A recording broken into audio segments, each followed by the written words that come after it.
Renaud, thank you very much for being here. Thank you for your invitation. So the first question, history brought us together. Will the economy tear us apart? I don't think so.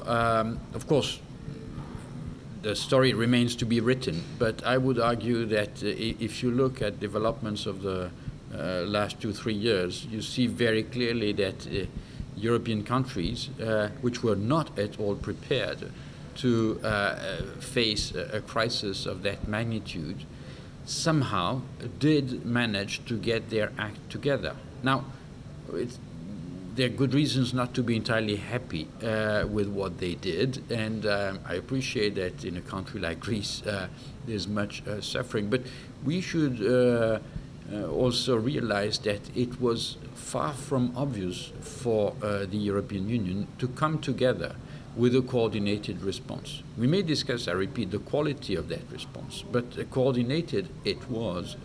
It was belated, but they managed to invent new rules of the game. They managed to, pour a lot of money in the assistance to a number of countries. That I take as a clear sign that there is a strong willingness on the side of all European countries not to throw away the baby with the bathwater. Again, I repeat, this is not to say that the response that has been given was 100% convincing, and we know that there are costs, huge costs for some layers of the European population, but it's important to appreciate that the system at large has resisted. So it bodes well for the future of Europe, I would say. Thank you very much. And my second question, also related to your very intriguing and very interesting presentation. You're talking about the politicization of the EU as an issue, and I'm wondering whether we actually want that. And the reason I'm wondering that is because whenever the EU is politicized and whenever we discuss about the EU, this tends to be for the wrong reasons, or tends to be with very serious negative connotations, for various reasons that have to do with how elites at the national level prioritize the issue, the way they actually frame the whole issue, and which parts of the national political elites are actually priming the issue, and under what conditions. Still, do we want a politicized issue, a salient issue at the national level, or do we want to move on with reforms that are largely taken in Brussels and we only become aware of them afterwards when we know the results? Okay, it's of course a very complex question, but I would answer essentially two things. First, we may like it or not, but politicization is happening. And I say this not because we find in the treaty a declaration to the effect that parties should, the Commission President should be elected on the basis of the result of the European elections. What I have in mind is something else, namely the fact that increasingly, if you look at recent elections in the member countries, you see that references to Europe have developed to a very significant extent, first.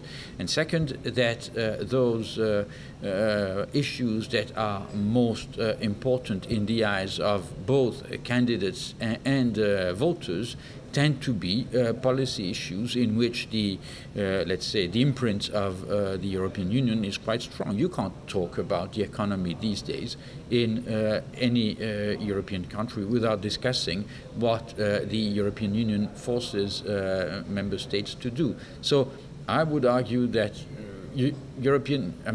national elections are increasingly Europeanized, like it or not. Now, politicization, that's my second point, it has been used as a kind of vague slogan by a number of parties, by a number of institutions, lately the European Commission. But I think it still needs to be thought through more carefully, for the simple reason that if we change the way the European leadership is designated, this is bound to have major implications for the way things get done in Brussels. It's not simply that we will have a Commission president that will be legitimated one way or another by universal suffrage, but by definition, his or her own power within the Commission itself will change, and so will the legitimacy of the Commission at large.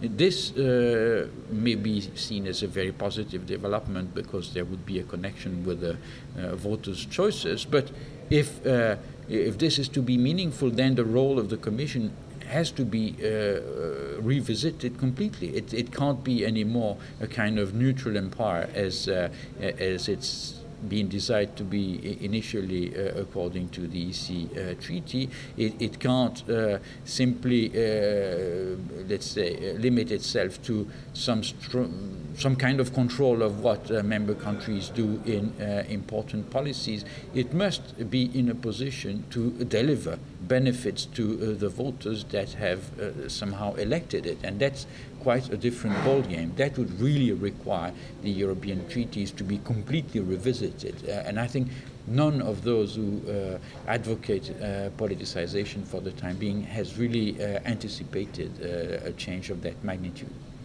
Thank you very, very, very much. Thank you again.